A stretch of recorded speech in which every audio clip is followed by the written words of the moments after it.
Ce sont des événements historiques qui ont marqué le territoire haut-marnais. En 1944, plusieurs avions alliés s'écrasent dans les villages de Chevillon, Lanneuville à Bayard et Près-sur-Marne. 80 ans après, des passionnés d'histoire du secteur organisent une exposition et une commémoration. Bonsoir Marie-Claire Espard. Bonsoir. Vous êtes la présidente de l'association Histoire et Patrimoine de Près-sur-Marne. Alors première question, est-ce que vous pouvez nous en dire plus sur ce qui s'est passé en 1944 ? Alors en avril 1944, un avion s'est écrasé à Chevillon, à Lanneuville à Bayard et à Près-sur-Marne. Donc il y a deux dates, il y a avril et juillet 1944. Donc ça fait 80 ans. Alors deux avions qui sont alliés, trois avions, pardon, qui sont alliés. Comment ça s'est déroulé un petit peu, dans quel contexte ils se sont écrasés sur ces villages ? Alors, ils ont été bombardés par des bombardiers allemands, puisque ce sont des avions qui partaient d'Angleterre, qui regroupaient des Canadiens, des Anglais, des Australiens, un aviateur de Nouvelle-Zélande. Et ils se sont regroupés en Angleterre, à Metheringham, et ils partaient à Schweinfurt pour bombarder une usine là-bas. Et ils se sont fait intercepter par un bombardier allemand qui décollait de la base de Saint-Dizier. Et voilà, donc ils se sont fait abattre dans notre secteur de Chevillon. Donc deux dates, vous le disiez. Combien de victimes en tout ? En tout, là, on va honorer le 8 mai 24 aviateurs alliés. Qui ont été retrouvés sur ces secteurs-là ? Qui ont été retrouvés, oui. Il y a eu des rescapés. Il y a eu, je crois qu'il y en a eu 2 à Chevillon et 1 à Lanneuville à Bayard. Et donc, ces 24 victimes sont enterrées actuellement ? Oui, ils ont été enterrés dans l'endroit où ils ont été abattus. Donc, il y a 2 tombes à Chevillon, donc 10 aviateurs. Et après, sur Marne, il y en a 7. Et à Lanneuville à Bayard, il y en a 7. Il faut savoir que dans un Avro-Lancaster, on a 7 places. Or, à Lanneuville à Bayard, ils étaient 8. Dans cet avion qui, à la base, est... Ouais. D'accord. Ouais. Oui, parce qu'on le rappelle, donc c'est des Lancaster qui sont écrasés, c'est ça ? Oui. 3 du même type ?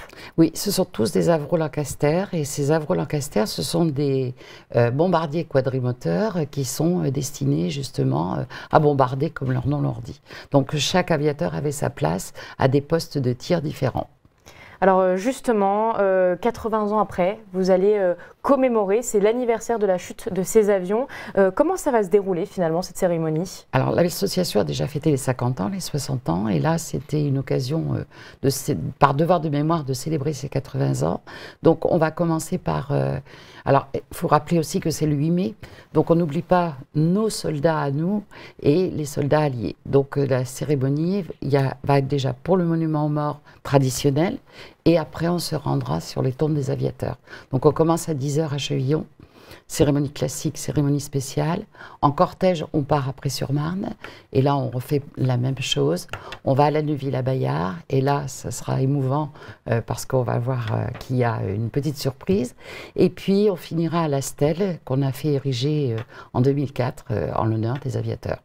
Alors, il va y avoir des témoignages, il va y avoir des moments de recueillement. Vous me parliez tout à l'heure d'un témoignage précis. Oui, alors à chaque endroit, à Chevillon, on aura donc M. Hubert Husson, qui est un prof d'histoire, qui va relater exactement dans quelles circonstances ça s'est déroulé en fonction d'un témoignage de rescapés ou de gens d'habitants du village. Moi, je ferai la même chose à Près-sur-Marne, une habitante qui nous a raconté. Et à Lanneuville à Bayard, ce sera le rescapé lui-même qui nous a raconté comment ça s'est passé dans le Lancaster. Et ça, c'est vous qui allez le et compter. c'est là je le raconterai. Oui. Alors, vous me parlez d'une petite surprise, vous avez une invitée spéciale cette année. Oui, alors cette année, on aura donc la sœur d'un aviateur, Ernest Hatch. Cette dame s'appelle Sally McCulley et elle viendra spécialement de Kansas City pour honorer la tombe de son frère. Et puis les autres aviateurs, parce qu'elle a bien insisté qu'elle veut assister à toutes les cérémonies justement pour rendre hommage à tout le monde, sachant qu'elle-même était aussi dans la British Army. D'accord, donc c'est important pour vous d'avoir une personne comme ça. Alors, on a déjà reçu des familles anglaises, j'ai reçu personnellement des familles australiennes.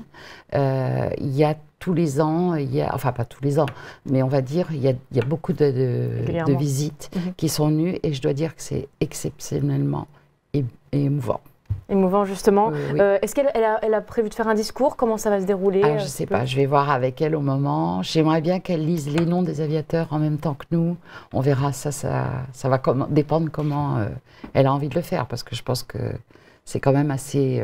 Émouvant, oui. effectivement. Alors, on parle beaucoup de la commémoration, mais il y a aussi une exposition que vous avez préparée en parallèle. Oui, alors on s'est servi des documents qu'on avait déjà des autres cérémonies. Donc on a des photos, on a des articles de journaux. Donc on a remis tout ça en forme pour présenter une exposition. Et on aura aussi des objets qui proviennent du Lancaster.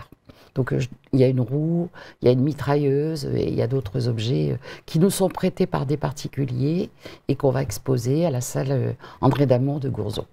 Alors, on va terminer rapidement sur le fait que vous êtes une association qui est installée depuis 1990.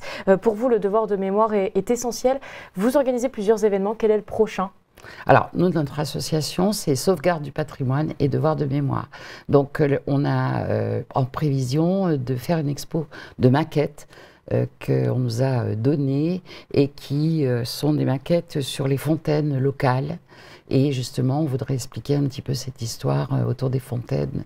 Il y a des chapelles, enfin il y a une chapelle, voilà. Donc, et on va les restaurer et on va les présenter à tout le monde parce qu'on ne veut pas qu'elles soient oubliées. Et pas génial. On va terminer là-dessus, le devoir de mémoire. Merci d'avoir été avec nous en tout cas. Merci à vous.